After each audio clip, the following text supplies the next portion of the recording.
നമസ്കാരം. ലോകം സമാധാനത്തിന്റെ പുലരി സ്വപ്നം കണ്ടിരുന്നിടത്താണ് അമേരിക്കൻ പ്രസിഡന്റ് ഡൊണാൾഡ് ട്രംപിന്റെ അക്ഷമയും യുദ്ധക്കൊതിയും വീണ്ടും ഒരു മഹാ ദുരന്തത്തിലേക്ക് വഴി തുറക്കുന്നത്. ആഴ്ചകൾ നീണ്ട നയതന്ത്ര ചർച്ചകൾക്കൊടുവിൽ രൂപപ്പെട്ട വെടിനിർത്തൽ കരാർ കാറ്റിൽ പറത്തിക്കൊണ്ടാണ് ഇറാനിൽ കൂടുതൽ ബോംബാക്രമണങ്ങൾ നടത്താൻ ട്രംപിന്റെ വക ഉത്തരവെത്തിയത്. ഇറാൻ തന്റെ നിബന്ധനകൾക്ക് വഴങ്ങാത്തതിലുള്ള അസഹിഷ്ണുതയാണ് ട്രംപിനെ ഇത്തരമൊരു ഹിംസാത്മകമായ വഴിയിലേക്ക് നയിച്ചിരിക്കുന്നത്.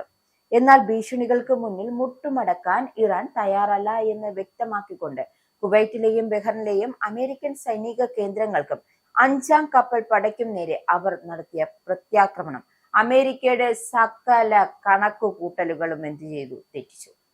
തങ്ങളുടെ പരമാധികാരത്തിനു നേരെ ഉയരുന്ന ഓരോ വെല്ലുവിളിക്കും കൃത്യമായ മറുപടി നൽകാൻ ഇറാൻ കാണിക്കുന്ന ആർജവം, ട്രംപിന്റെ സൈനിക വീരവാദം വെറും പൊള്ളയാണ് എന്ന് ലോകത്തിനു മുന്നിൽ വ്യക്തമാവുകയാണ്.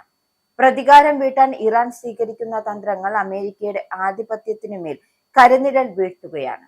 ജോർദാനിലെ അൽ അസ്രാഖ് വ്യോമതാവളത്തിലേക്ക് 12 ബാലിസ്റ്റിക് മിസൈലുകൾ പായിച്ചുകൊണ്ടാണ് IRGC നൽകിയ സന്ദേശം ഇതിലും അപ്പുറം വ്യക്തമാകാൻ ഇനി എന്ത് വേണം? ഭീഷണികളിലൂടെയോ ആക്രമണങ്ങളിലൂടെയോ ഇറാനെ വരുതിയിലാക്കാം എന്ന അമേരിക്കയുടെ മോഹം വെറും വ്യാമോഹം മാത്രമാണ്. അത് ഇനി ഒരു കാരണവശാലും നടപ്പാകില്ല. ഹോർമോസ് കടലിടുക്ക് അടച്ചുപൂട്ടി എണ്ണ വിതരണത്തെ തടസ്സപ്പെടുത്തുവാനുള്ള ഇറാന്റെ തീരുമാനം ലോക ക്രൂഡ് ഓയിൽ വിപണിയെ അപ്പാടെ സ്തംഭിപ്പിക്കുകയും എണ്ണവിലയിൽ വൻ കുതിച്ചുചാട്ടം ഉണ്ടാക്കുകയും ചെയ്യുകയാണ്. കരാറുകളിൽ ഒപ്പിടാൻ മടിച്ചു നിൽക്കുന്ന ഇറാനെ സമ്മർദ്ദത്തിലാക്കാൻ ആക്രമണങ്ങൾ മാത്രമാണ് മാർഗമെന്ന് കരുതുന്ന ട്രംപിന്റെ നയം സ്വന്തം സാമ്പത്തിക ഭദ്രത കൂടിയാണ് തകർത്തെറിയപ്പെടുന്നത്.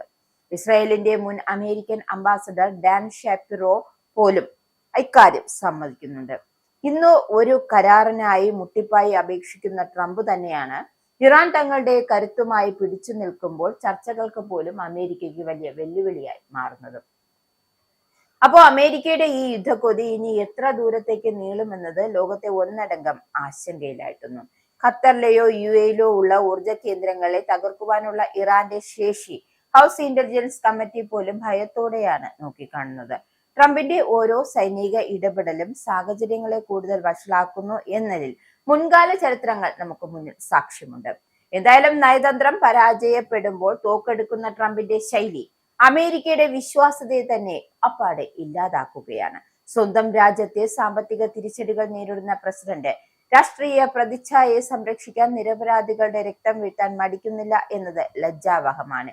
ഇനിയെങ്കിലും ബലപ്രയോഗം ഉപേക്ഷിച്ച് മാന്യമായ ചർച്ചകൾക്ക് തയ്യാറായില്ല എങ്കിൽ അമേരിക്ക കാണാൻ പോകുന്നത് തങ്ങളുടെ ആഗോള ആധിപത്യത്തിന്റെ തകർച്ചയായിരിക്കും എന്നതിൽ യാതൊരുവിധ സംശയവുമില്ല. അതുകൊണ്ട് തന്നെയാണ് ട്രംപിന്റെ മണ്ടത്തരമൊക്കെ ഉപേക്ഷിച്ച് സമാധാനത്തിന്റെ രീതിയിൽ അല്ലെങ്കിൽ സമാധാന കരാറിൽ ഇറാനുമായി ഒപ്പുചേരുന്നത് അല്ലെങ്കിൽ കരാറുമായി എത്തുന്നത്. അതായിരിക്കും അമേരിക്കൻ ജനതയ്ക്കും ട്രംപിനും നല്ലതാകും എന്നാണ് വിദഗ്ധരുടെ പൊതുവെയുള്ള ഒരു വിലയിരുത്തൽ.